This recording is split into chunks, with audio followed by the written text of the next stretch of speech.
3、2、1。 Di awal kita akan melihat seorang warrior yang tengah mempertanyakan maksud dari perbuatan seorang raja bernama Luo Wei padanya. Alih-alih menjawab, Luo Wei malah balik bertanya pada si warrior apakah ia masih ingat saat bencana pertama kali terjadi. Pada saat itu, monster muncul dari ruang asing di berbagai tempat dan mulai mengamuk. Luo Wei berkata jika mereka menyebut ruang itu sebagai Secret Realm. Dan siapapun yang bersentuhan dengan Secret Realm akan mendapatkan kekuatan misterius bernama Job. Maka dari itu, mereka membentuk pasukan Job untuk menaklukkan Secret Realm. Mereka terus melakukannya hingga mendapat banyak kemenangan.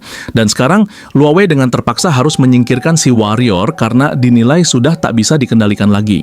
Baginya, seorang job holder yang terlalu kuat bisa menghancurkan tatanan kekaisaran. Dan saat ini si warrior telah melampaui tingkat SSS sehingga dianggap sebagai musuh paling berbahaya.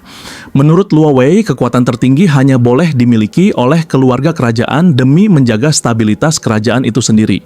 Si warrior begitu terkejut dengan ucapan Luo Wei, tak mengira jika perjuangannya selama ini untuk negeri dan kerajaan akan berakhir dengan pengkhianatan. Bahkan Luo Wei sampai tega menghabisi keluarga dan rekan-rekan si warrior. Luo Wei hanya menjawab dengan dua kata, yaitu demi kerajaan. Akhirnya ia mengeluarkan serangan dari berbagai arah. Serangan tersebut sampai menembus armor si warrior. Ternyata Luo Wei memang sudah menyiapkan jebakan di dalam armor milik si warrior sejak lama. Jadi ketika ledakan terjadi, sebuah racun langsung menyusup pada luka di tubuh si warrior. Akhirnya ia ambruk ke dalam genangan air. Luo Wei merasa jika sekarang si warrior tak akan sanggup melawan, karena setelah pertarungan besar dengan Secret Realm SSS, tenaganya pasti sudah habis. Luo Wei bahkan sudah menyiapkan satu pasukan penuh sebagai bentuk penghormatan pada si warrior. Dalam pikirannya, sang warrior kembali teringat kenangan lama dengan Luo Wei yang mengatakan jika mereka adalah saudara seumur hidup, tapi kenyataannya itu hanyalah sebuah sandiwara palsu. Pada saat itulah, secara tiba-tiba, ia mendapat skill tersembunyi SSS yang bernama Mirror World. Skill itu adalah skill pamungkas yang dapat membalikan segala hal. Nampaknya ia setuju untuk menggunakannya, sehingga jiwanya tersegel ke dalam air. Puluhan tahun kemudian, lokasi itu kini dipenuhi air dan telah menjadi sungai. Di sana, beberapa bocil tengil, sok asik dan sok kuat tengah membuli seorang anak bernama Yun Che. Yun Che diikat di sebuah pohon di atas sungai. Dengan tengil, seorang anak bernama Ding Shu langsung memukulinya. Mereka terus menertawakan Yun Che yang sedang pura-pura mati. Wajah Yun Che ditenggelamkan ke dalam air. Nampaknya kawanan anak bandel tersebut diketuai oleh Ding Shu. Mereka begitu menikmati setiap penderitaan Yun Che. Yun Che merasa putus asa. Di dalam air, ia begitu marah, tak terima dengan dirinya yang selalu menjadi bahan buli kelompok Ding Shu. Pada saat itulah, jiwa warrior yang sebelumnya tersegel di dalam air nampaknya bisa mendengar isi hati Yun Che. Namun, tiba-tiba saja seorang anak culun berkacamata bernama Qiaozi datang dan meminta mereka berhenti. Ding Shu merasa kesal dengan Qiaozi. Ia merasa jika mereka tak perlu khawatir dengan Yun Che karena ia memiliki skill chanter, meskipun skill tersebut memang tidak berguna untuk heal ataupun support. Ding Shu langsung menghampiri Qiaozi dan merangkulnya. Ia berkata jika Qiaozi tidak bisa bersikap munafik seperti itu, sebab dialah orang yang sudah membawa Ding Shu menemukan Yun Che. Jadi kalau Yun Che mati, itu adalah kesalahan Qiaozi. Qiaozi merasa ketakutan karena ia melakukannya di bawah paksaan Ding Shu. Ding Shu justru mengancam akan menenggelamkan Qiaozi juga. Ding Shu merasa begitu kesal, dirasa Qiaozi sudah berani padanya, ia berniat memukul Qiaozi. Tapi tiba-tiba sebuah cahaya muncul. Perhatian mereka teralihkan pada cahaya terang yang muncul dari langit. Mereka semua menjadi begitu panik karena itu adalah tanda kemunculan Secret Realm. Mereka semua berlari terbirit-birit, merasa jika Secret Realm baru yang muncul tak bisa ditangani oleh level rendah yang mereka miliki saat ini. Qiaozi berpikir untuk ikut lari menyelamatkan diri, namun ia menoleh ke arah Yun Che yang masih terikat. Akhirnya ia memutuskan untuk kembali menyelamatkan Yun Che lebih dulu. Pada saat Qiaozi sedang mencoba membuka tali di belakangnya, para monster telah bermunculan keluar dari Secret Realm. Padahal di sini talinya masih sulit dilepaskan. Qiaozi terkejut melihat seekor monster yang berniat menyerangnya. Dengan cepat, Yun Che yang sudah lepas langsung menghadangnya. Ia menggunakan skill miliknya pada monster tersebut. Ternyata yang ia gunakan adalah skill healing. Itu pun gagal sebab monster tersebut memiliki HP penuh. Qiaozi begitu terkejut. Mengapa Yun Che malah mencoba menyembuhkan monster dengan heal-nya? Qiaozi yang seorang pemegang perisai langsung mencoba menahan serangan monster dengan perisainya meski levelnya masih begitu lemah. Sementara Yunche kebingungan dengan ucapan Qiaozi. Ia langsung memeriksa status jobnya. Ternyata jiwa si warrior yang tersegel sebelumnya kini telah masuk ke dalam tubuh Yunche. Meskipun memiliki nama yang sama, tapi ia begitu terkejut dengan kelas yang dimiliki oleh tubuh Yunche, yang ternyata adalah kelas Chanter. Sedangkan di masa lalu, dirinya adalah seorang warrior. Akhirnya ia sadar jika itu bukanlah tubuhnya yang dulu, melainkan tubuh seorang anak yang bernama Yunche dan memiliki skill penyembuhan. Seharusnya ketika seseorang menyentuh Secret Realm, secara otomatis dia akan terikat dengan sistem dan mendapatkan job awal secara acak. Seiring aktivitas di dalam Secret Realm, kekuatan seseorang akan berkembang dan dia akan memperoleh kemampuan sesuai dengan jobnya. Dulunya ia adalah seorang warrior yang kekuatannya bahkan telah sampai puncak. Ia juga ingat dengan dirinya yang telah menggunakan skill bernama Mirror World. Setelahnya ia jadi terperangkap di dalam dunia cermin, hingga akhirnya ia mendengar teriakan anak yang bernama Yunche. Dan akhirnya Yunche si warrior kembali hidup di dalam tubuh Yunche yang seorang Chanter. Meski merasa tak senang dengan skill Chanternya yang sekarang, tapi ia begitu berterima kasih pada Yunche yang telah memberinya kesempatan untuk kembali hidup dan membalaskan dendamnya. Qiaozi berteriak meminta Yunche untuk membantu karena dirinya hanya bisa menahan 3 ekor monster saja. Yunche menyadari jika tubuh yang ia pakai saat ini memang begitu lemah. Bukan hanya tak mampu melawan monster yang lemah saat ini dengan skill ampasnya, ia bahkan tak bisa melarikan diri. Melihat semua skill Chanter yang ia miliki, rasanya tidak ada yang berguna satupun untuk sekarang. Saking lemahnya, job Chanter yang ia miliki bahkan tidak memiliki nilai tempur sama sekali. Semua arah perkembangan hanya bertipe support. Jadi job Chanter ini tak bisa menyaingi job tempur lainnya. Ia mengerti, mungkin karena itulah Yunche selalu dikucilkan. Namun berkat kemampuan tempurnya di masa lalu, ia setidaknya masih bisa bertahan lebih lama. Ia harus segera mencari cara agar bisa keluar dari situasi seperti ini, karena jika staminanya habis, situasinya akan lebih berbahaya. Setelah melihat skill mirror tersembunyi, ia seolah memiliki harapan dengan memanfaatkannya. Namun saat ini ia masih belum mengerti cara menggunakannya. Di sini Yunche mencoba memakai skill mirrornya pada Little Demon Bee di hadapannya. Skillnya pun gagal digunakan karena persyaratannya belum terpenuhi. Yunche semakin bingung, apakah ini karena level skill mirrornya yang rendah atau memang dibutuhkan permukaan reflektif seperti air. Yunche kembali mencoba. Kali ini ia menggunakannya pada bayangan reflektif si monster dalam air. Meski begitu, skillnya masih gagal digunakan. Masalahnya karena level yang dimiliki target. Ia merasa jika syarat penggunaannya memang harus digunakan di permukaan yang seperti cermin, tapi jika level Yunche belum mencukupi, maka tidak bisa dipaksakan. Ia memutuskan mencari target lain. Yunche berpikir untuk menargetkan senjata yang dibawa si monster. Lagi-lagi skillnya gagal digunakan. Yunche terus mencoba skillnya. Qiaozi yang melihatnya merasa jengkel dan meminta Yunche berhenti menggunakan skill supportnya yang tidak berguna. Karena sekarang di hadapan mereka, monster yang bermunculan sudah semakin banyak. Monster dengan level yang lebih tinggi juga muncul. Melihat hal itu, Qiaozi sudah putus asa. Ia merasa jika saat ini mereka tak memiliki harapan. Untuk melawan para monster itu, setidaknya mereka harus mencapai level 10. Qiaozi langsung terjatuh, merasa syok dengan apa yang ia lihat. Di hadapannya, segerombolan monster dengan berbagai jenis dan level telah siap menyerang. Sementara Yunche lagi-lagi sibuk dengan skill mirror yang masih ia coba gunakan pada sebuah batu. Tetap saja, meski pada batu, skillnya tetap gagal digunakan. Seekor monster besar sudah siap menyerang Yunche. Yunche masih bersikap santai dan berpikir jika skill mirrornya pasti akan bekerja pada skill miliknya sendiri. Akhirnya, skill Binding Vines milik Yunche pun berhasil dibalikan. Skill support milik Yunche yang awalnya tidak berguna, kini telah menjadi skill Chaos yang mampu digunakan pada semua monster secara bersamaan. Monster yang awalnya berniat menyerang Qiaozi seketika berhenti. Para monster langsung menyerang satu sama lain. Qiaozi yang melihatnya begitu bingung karena semua monster mendadak menyerang satu sama lain. Tapi Yunche akhirnya tahu jika ini adalah efek skill miliknya setelah dibalik. Yang semula membungkam target, sekarang membuatnya kacau. Skill yang awalnya hanya bisa membungkam satu target, setelah dibalik menjadi skill duri yang bisa mengacaukan seluruh target. Monster atau unit yang berada dalam pengaruh skill tersebut akan menyerang secara acak. Yunce menyeringai. Ia akhirnya mengetahui kekuatan sebenarnya dari skill mirror, yaitu membalikan fungsi skill menjadi versi tak terduga. Bagi Yunce, Mirror World ini memang pantas disebut skill tersembunyi peringkat SSS. Skill tersebut tidak hanya membalikan efek skill, tapi juga jelas memberikan peningkatan menyeluruh. Jika Yunce menggunakan skill tersebut tanpa dibalik, tingkat keberhasilannya pasti rendah dan durasinya juga sebentar. Sudah jelas tidak akan sekuat sekarang. Di sini Yunce berniat membalikan skill-skill lainnya juga. Saat ini ia sudah membalikan satu skill lainnya dan mendapatkan sebuah pedang.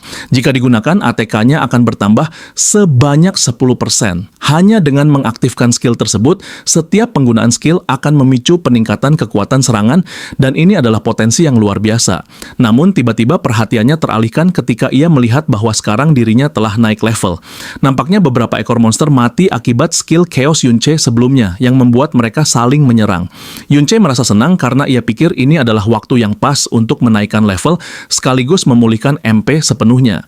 Di sini skill Chaotic milik Yunce masih aktif dan ia ingin menguji pedang dari skill Trick Blade miliknya.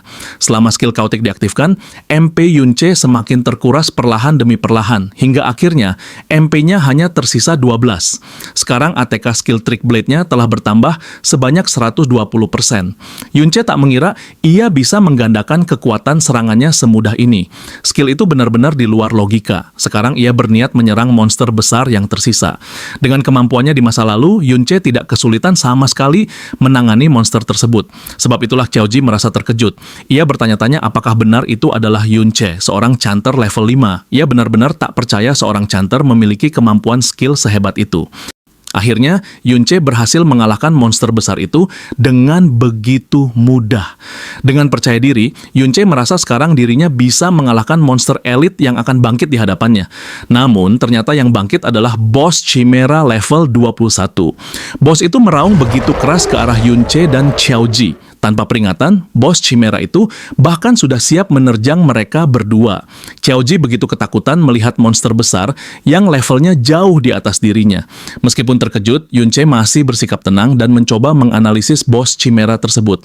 Boss Chimera itu sudah menerjang ke hadapan Yunce dan Yunce mengangkat pedangnya tinggi-tinggi. Ia mencoba kembali mengaktifkan skill Chaotic-nya, namun sayangnya skill tersebut gagal karena boss monster ini rupanya kebal terhadap Chaos. Dengan cepat, Xiaoji berlari dan langsung melindungi Yunce dengan perisainya. Ketika melihat Xiaoji, dalam benaknya Yunce teringat pada rekan seperjuangannya, Ben-Ben, yang juga memiliki kelas sebagai pemegang perisai. Ben-Ben selalu melindunginya dan selalu memarahi Yunce ketika ia menyerang tanpa hati-hati. Setelah mengingatnya, ia melihat Xiaoji yang terluka parah akibat serangan Boss Chimera tersebut. Tubuh Xiaoji bahkan terpental begitu jauh. Dengan cepat, Yunce berlari ke arah Xiaoji. Dalam benaknya, ia tak percaya Xiaoji bisa senekat itu. Yunce menghampiri Xiaoji yang telah tergeletak di sana. Tanpa berlama-lama, Yunce langsung menggunakan skill healingnya pada Xiaoji karena HP-nya benar-benar sangat lemah, hanya tersisa 4. Meskipun Yunce sudah menggunakan 50 MP untuk skill basic heal pada Xiaoji, nyatanya HP milik Xiaoji hanya bisa bertambah sampai 25 saja karena skill healing milik Chanter ini memang begitu lemah. Yunce langsung bertanya, apakah Xiaoji memiliki potion penyembuh? Karena Xiaoji memiliki satu potion, Yunce memintanya untuk segera meminumnya. Dalam hatinya, Yunce masih yakin bahwa ia mampu melawan Boss Chimera itu sendirian, apalagi melihat para monster kecilnya yang sudah hampir mati. Dengan begitu, ia yakin pasti berhasil. Yunce langsung meminta Xiaoji untuk menunggu saja di sana, karena ia akan menghabisi semua monster tersebut. Seketika Xiaoji terperangah, begitu terkejut sekaligus bingung mendengar ucapan Yunce. Dan benar saja, tanpa membutuhkan waktu lama, Yunce langsung menebas habis semua monster yang ada di sana dengan skill Trick Blade miliknya. Yunce terus mengaktifkan skill Trick Blade dan Chaotic-nya agar ia bisa melipat gandakan kekuatan ATK dari Trick Blade, supaya bisa langsung menghabisi Boss Chimera. Namun setiap skill yang diaktifkan memiliki batas waktu, dan Trick Blade hanya bisa bertahan selama 60 detik saja. Di sini level Yunce kian meningkat. Dari jauh, Xiaoji hanya bisa menyaksikan Yunce yang tengah menghabisi para monster dengan tebasan secepat kilat. Sebab Yunce harus menggunakan Trick Blade sebanyak 5 kali dalam 1 menit untuk meningkatkan ATK-nya. agar bisa membunuh bos monster tersebut. Yunche juga merasa jika dirinya seharusnya bisa mencapai level 10. Xiaoji yang melihatnya sangat kaget dan tak percaya bagaimana Yunche yang ia kenal sebagai chanter lemah bisa menghabisi para monster seorang diri dengan begitu brutal. Level Yunche kian meningkat dan saat ini levelnya telah mencapai level 12. Dengan kecepatan kilat, Yunche menebas bos Chimera itu dengan kekuatan skill Trick Blade yang telah digandakan. Melihat semua yang dilakukan Yunche, Xiaoji begitu terkejut dan tak percaya dengan apa yang ia lihat. Ia bertanya-tanya apakah dirinya sedang bermimpi, karena bagaimana mungkin Yunche, seorang chanter level 5, bisa menyapu bersih monster di dungeon seorang diri. Kini Yunche telah mencapai level 15. Ia berhasil mengalahkan penguasa dungeon dan membersihkan dungeon itu. Xiaoji masih terpaku dan bertanya, apakah yang berdiri di hadapannya benar-benar Yunche yang ia kenal? Yunche sedang melihat notifikasi yang meminta dirinya mengambil item dari para monster. Xiaoji kembali bertanya, bagaimana Yunche bisa sekuat ini? Melihat Xiaoji, Yunche kembali teringat pada sosok Ben Ben, rekannya di masa lalu. Bahkan sekilas, wajah mereka hampir mirip. Sambil menatap Xiaoji, Yunche langsung bertanya, apa hubungannya dengan Ben Ben? Xiaoji begitu terkejut. Bagaimana bisa Yunche tahu nama Ben Ben? Sebab Ben Ben adalah nama panggilan dari kakek buyutnya. Yunche begitu terkejut mengetahui bahwa Xiaoji adalah cicit dari rekan seperjuangannya, yaitu Ben Ben. Ia kembali teringat pada wajah sombong Ben Ben ketika masih bocah, merasa tak percaya jika Xiaoji benar-benar cicit bocah kecil itu. Meski begitu, Xiaoji merasa bingung karena seingatnya semua rekan dan orang-orang yang ia kenal telah dihabisi oleh Luo Wei. Yunche langsung bertanya mengenai Ben Ben, kakek buyut Xiaoji, namun Xiaoji segera meminta Yunche untuk tidak membicarakannya sekarang. Dengan raut murung, Xiaoji berkata bahwa jika memang Yunche tak ingin menjawab pertanyaannya, maka ia tak perlu mengatakan apapun karena itu seolah sedang mempermalukannya. Padahal Xiaoji hanya tidak tahu alasan Yunche menyembunyikan kekuatannya seperti ini. Akhirnya Xiaoji mengajak Yunche untuk segera kembali ke sekolah karena besok sekolah akan mengadakan kunjungan ke Balai Peringatan Sejarah Kota Modern. Jika melewatkan kelas, maka mereka akan ketahuan. Yunche hanya terdiam, dalam benaknya ia berpikir bahwa ia belum boleh mengungkap identitasnya sekarang. Jika Yunche menyelidiki masa lalunya, bisa-bisa Xiaoji merasa curiga. Ia pun mengiyakan ajakan Xiaoji. Dalam pikirannya, Yunche merasa bahwa di Balai Peringatan Sejarah Kota Modern itu, ia bisa mengetahui catatan apa saja yang telah terjadi setelah ia dibunuh oleh Luo Wei. Keesokan harinya, semua anak sekolah menaiki kereta menuju Balai Peringatan Sejarah Kota Modern. Di sana terlihat juga Xiaoji dan Yunche yang duduk di kursi bagian belakang kereta. Lagi-lagi Yunche merasa bahwa zaman telah banyak berubah. Kini manusia bahkan bisa menggunakan produk dari dungeon untuk menggerakkan kereta. Sambil melihat keluar jendela, Yunche tak menyangka jika keadaan kota telah begitu maju. Banyak hal baru yang ia lihat sekarang, seperti mobil-mobil modern yang bergerak berlalu lalang. Ia membuka inventory miliknya dan kembali berpikir, bukankah selama ini hanya monster yang bisa dibawa keluar? Yunche mengeluarkan sebuah cincin dari inventorinya yang ia dapat dari dungeon sebelumnya. Cincin itu adalah cincin tulang Chimera, sebuah item epic level 14. Selain itu, Yunche juga mendapat sebuah buku keterampilan. Ia tak menyangka bahwa di zaman ini item bisa dibawa keluar dari dungeon, bahkan sekarang orang-orang bisa membeli dan menjual item seperti itu di luar dungeon. Zaman dulu item seperti itu tidak bisa dimasukkan ke dalam inventaris. Biasanya setelah mengalahkan Lord, mereka akan menghilang bersama dungeon. Maka dari itu Yunche bertanya-tanya apa yang sebenarnya terjadi setelah dirinya mati. Singkatnya, mereka semua akhirnya tiba di Balai Peringatan Sejarah Kota Modern. Di belakang Yunche, Pak Guru sedang menjelaskan sejarah sebuah patung yang berdiri di hadapan mereka. Itu adalah patung Luo Wei yang dikenal sebagai penguasa tertinggi kerajaan, yaitu kaisar yang mengakhiri bencana dungeon. Pak Guru sangat yakin bahwa semua muridnya pasti mengetahui jika tempat tersebut telah didirikan sejak 50 tahun yang lalu. Ia menjelaskan bahwa dahulu kehidupan manusia selalu diliputi rasa takut, apalagi setelah kemunculan dungeon peringkat SSS yang paling mengerikan muncul. Semua orang benar-benar hidup dalam keresahan dan ketakutan mendalam. Tapi pada saat itu, raja mereka, yaitu Luo Wei, langsung mengatasi ketakutan rakyatnya dan bertarung dengan darah serta keberanian. Meskipun banyak korban berjatuhan, sang raja berhasil menaklukkan teror dungeon mengerikan tersebut. Sayangnya, tepat pada saat itu, ia menghadapi pemberontakan yang sudah lama direncanakan. Dalangnya, seperti yang diketahui semua orang, adalah Yunche. Mendengarnya, Yunche begitu terkejut. Itu tak sesuai dengan apa yang terjadi. Tak lama, geng Dingshu kembali menghampiri dan merasa tak percaya bahwa Yunche dan Xiaoji masih hidup, padahal sebelumnya ia melihat mereka tersapu ke dalam dalam dungeon yang baru terbentuk. Temannya meyakinkan Dingshu bahwa Qiaoji selamat pasti berkat bantuan seorang master yang membersihkan dungeon itu. Mereka terus saja meledek dan menghina Qiaoji serta Yunce di tengah keramaian para murid lain. Yunce yang melihat Dingshu sempat bingung dan memikirkan sesuatu. Orang-orang yang mendengar pembicaraan mereka langsung menghampiri dan mengalihkan perhatian pada Dingshu. Mereka bertanya-tanya dan begitu penasaran dengan apa yang sedang Dingshu bicarakan pada Yunce dan Qiaoji. Dingshu merangkul Qiaoji dan mengejek bahwa Qiaoji hanya memiliki keberuntungan yang membuatnya berhasil keluar dari dungeon sebelumnya. Ia kembali mengintimidasi Qiaoji dan menagih hutang karena telah berani membuatnya hampir terseret ke dungeon berbahaya sebelumnya. Raut kepanikan mulai terlihat di wajah Qiaoji. Ia berkata bahwa semuanya adalah kesalahan Dingshu, bahkan Dingshu sendiri yang hampir membuat dirinya dan Qiaoji terbunuh pada saat itu.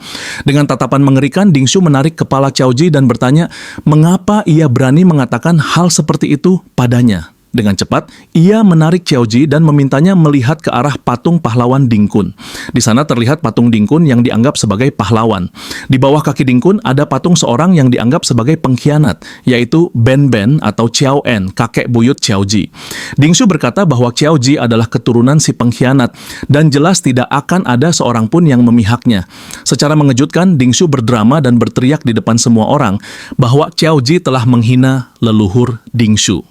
Sontak, Qiaoji begitu bingung mendengar sikap playing victim Dingshu. Orang-orang mulai membicarakan pertengkaran mereka. Seperti yang diketahui, kakek buyut Dingshu adalah pahlawan Dingkun.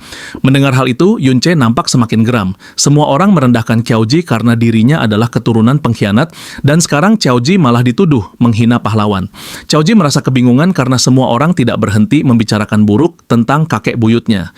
Mereka berkata bahwa Qiao En telah banyak membantai orang, dan pahlawan Dingkun turun tangan mengatasinya. Dingshu masih saja berdrama dengan mengatakan bahwa dirinya tidak masalah jika Qiaoji menghinanya, namun jangan sampai menghina kakek buyutnya yang seorang pahlawan. Bahkan Pak Guru ikut-ikutan dengan mengatakan bahwa dirinya yang adil ini akan memberikan sedikit keadilan.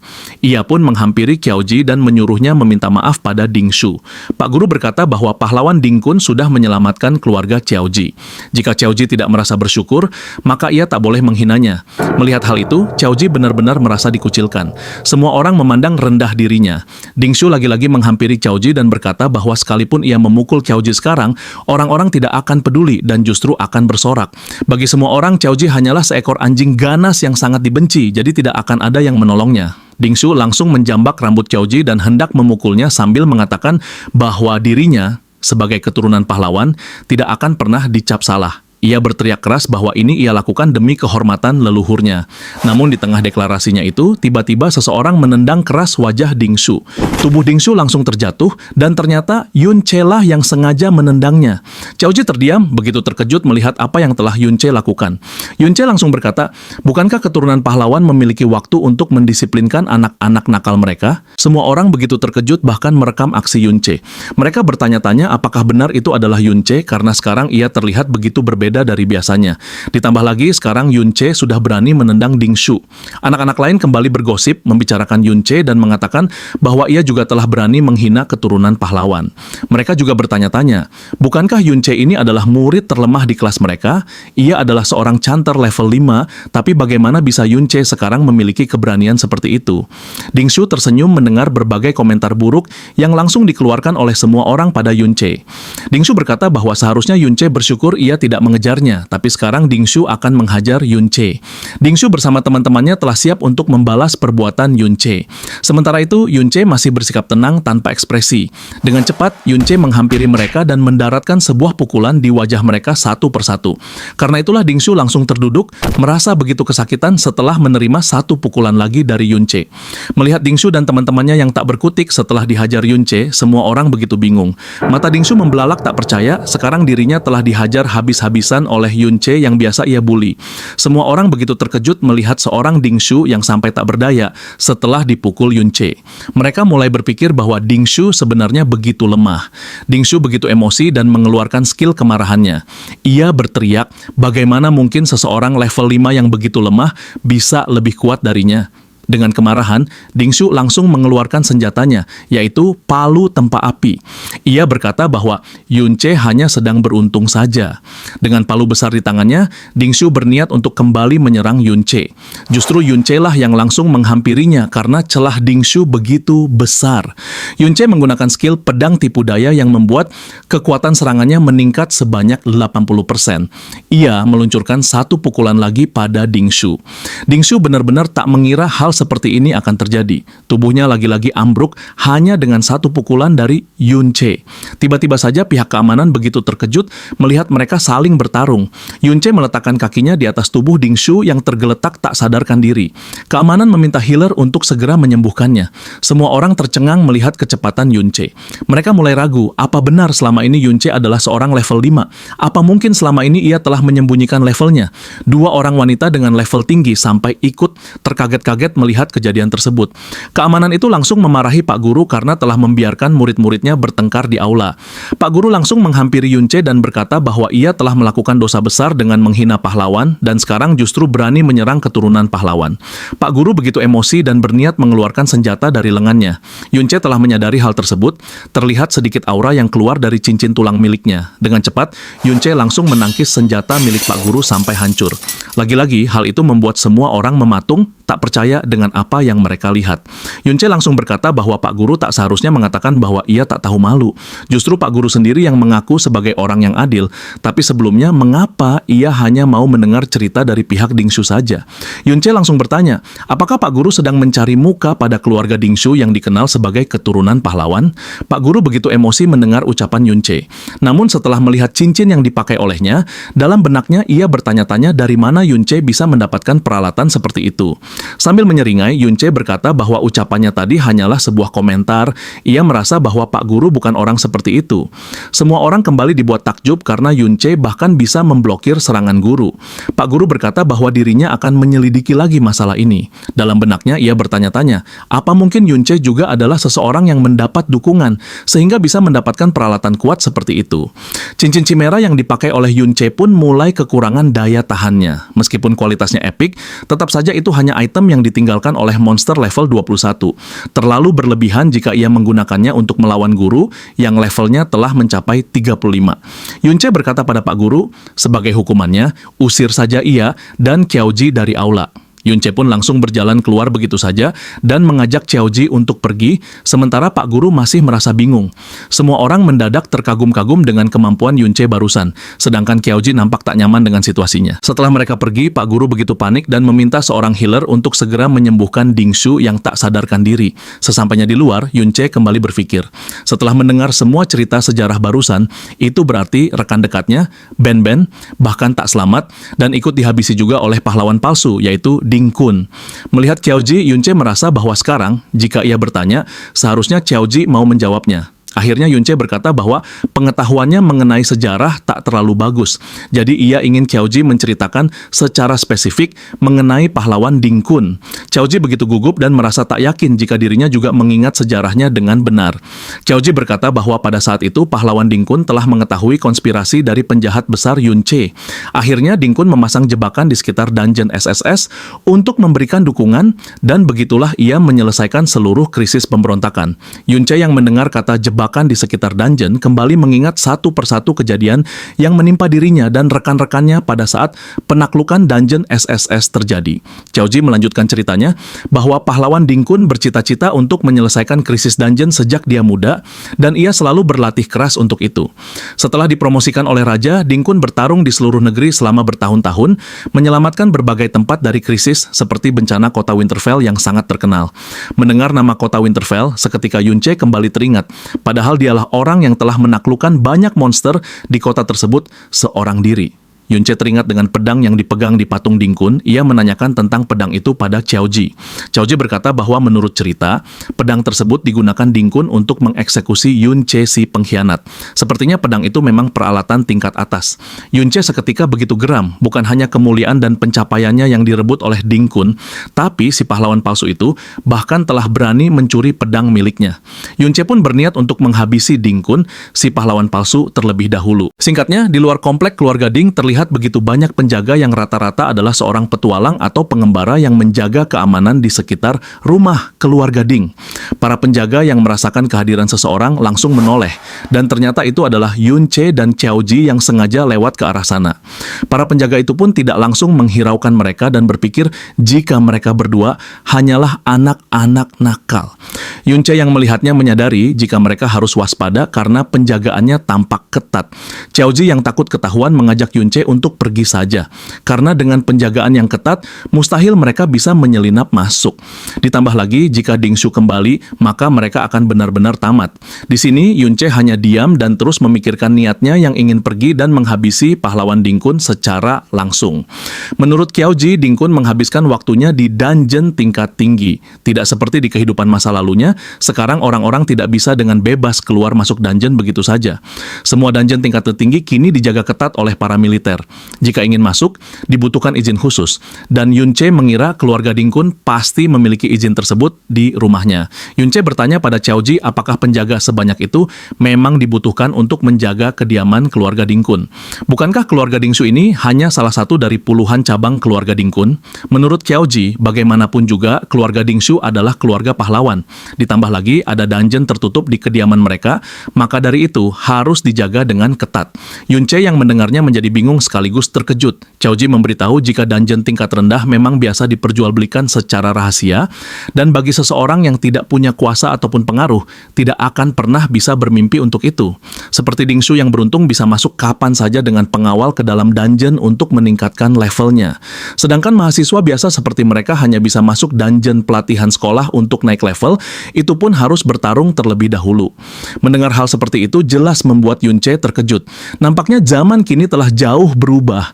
Yun Che menarikkan kesimpulan, semakin kaya dan berkuasa seseorang, maka level mereka juga pasti lebih tinggi. Xiao Ji pun mengiyakan, sebab biasanya orang normal yang lulus dari sekolah levelnya berada di antara 15 sampai 20.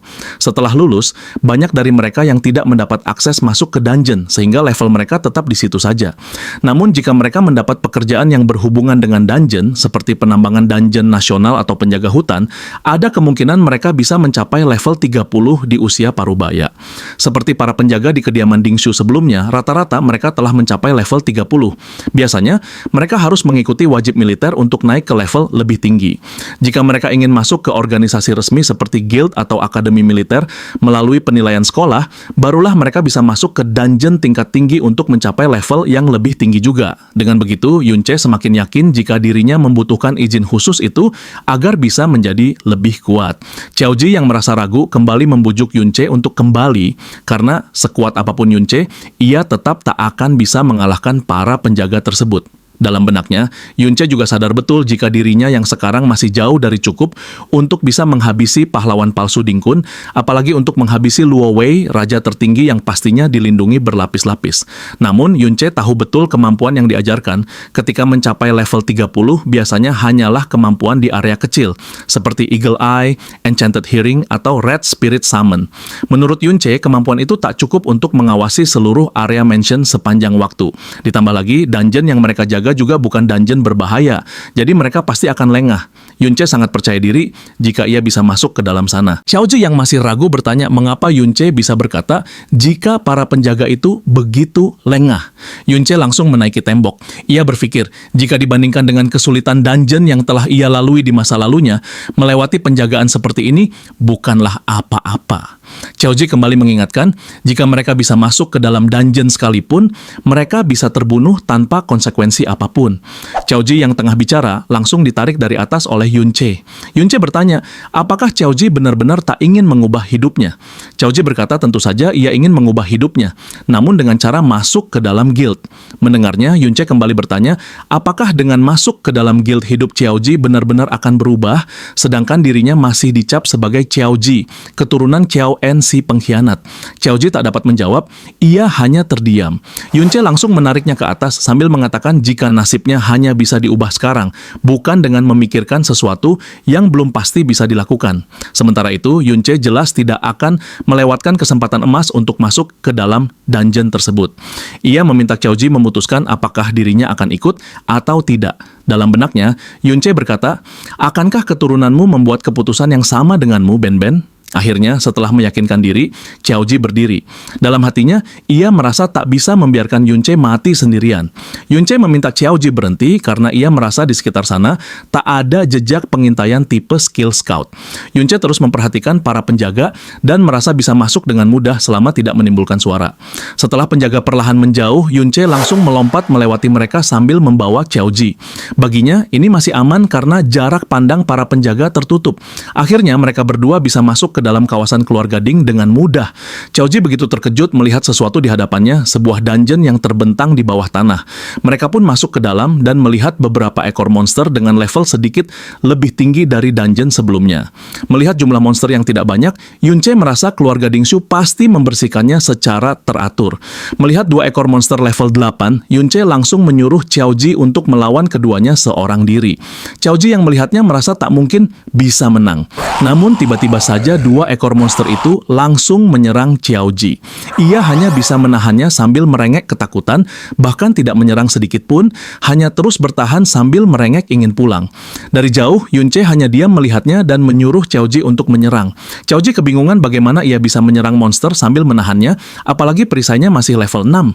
Yunce berkata ia masih mengamati dan memastikan tidak akan ada hal buruk yang terjadi. Xiaoji pun mengikuti perintah Yunce dan menyerang monster tersebut. Dari belakang 1 ekor monster bersiap menyerang Xiaoji. Ia menjadi panik dan kebingungan. Yunce yang sedang mengamati merasa Xiaoji memiliki bakat yang bagus, hanya saja terlalu penakut dan mudah panik. Padahal, penilaiannya terhadap posisi spasial sudah cukup tepat. Itulah mengapa Xiaoji selalu terlihat panik, padahal dirinya tidak apa-apa. Xiaoji berteriak jika dirinya tak bisa menahannya lebih lama lagi. Melihat hal itu, Yunce berpikir banyak orang berhenti melangkah karena kehilangan keberanian untuk menantang diri sendiri. Dengan cepat, Yunce langsung menghabisi kedua monster tersebut dengan skill Blade of Trickery yang meningkatkan attack power sebanyak 70%. Akhirnya, Yunce bisa menarik kesimpulan bahwa cucu buyut Ben-Ben saat ini telah mengambil langkah pertamanya. Xiaoji berkata dirinya telah naik level, kini mencapai level 7. Yunce memberitahu bahwa pengalaman didistribusikan berdasarkan kontribusi. Jika Xiaoji tidak membuat 2 ekor monster sebelumnya hilang keseimbangan, maka ia tidak akan mendapatkan banyak EXP, meskipun Yunce yang membunuh monsternya. Di tangannya, terlihat sebuah pedang yang terbentuk dari kebencian terkonsentrasi pada tulang kaki. Yunce menyadari gerakan Xiaoji terlalu lincah dan bertanya bagaimana ia menambahkan poin atributnya. Ternyata Xiaoji selalu mengutamakan spirit, lalu menambahkan sisa poin secara merata pada yang lain. Yunce merasa bingung, karena biasanya pemegang shield tidak membutuhkan kelincahan. Xiaoji beralasan itu dilakukan agar ia bisa mudah mendapatkan party di sekolah, sebab orang-orang tidak ingin menunggu pemegang shield yang bergerak lambat. Monster bisa diambil oleh tim lain. Yunce memberi nasihat agar Xiaoji memiliki pandangan jauh ke depan, sebab setelah mencapai level 60, semua kelas memiliki persyaratan atribut. Misalnya, kelas Bastion Fortress membutuhkan 60 stamina dan 90 defense. Jadi, mulai sekarang Xiaoji tidak bisa menambahkan poin secara acak.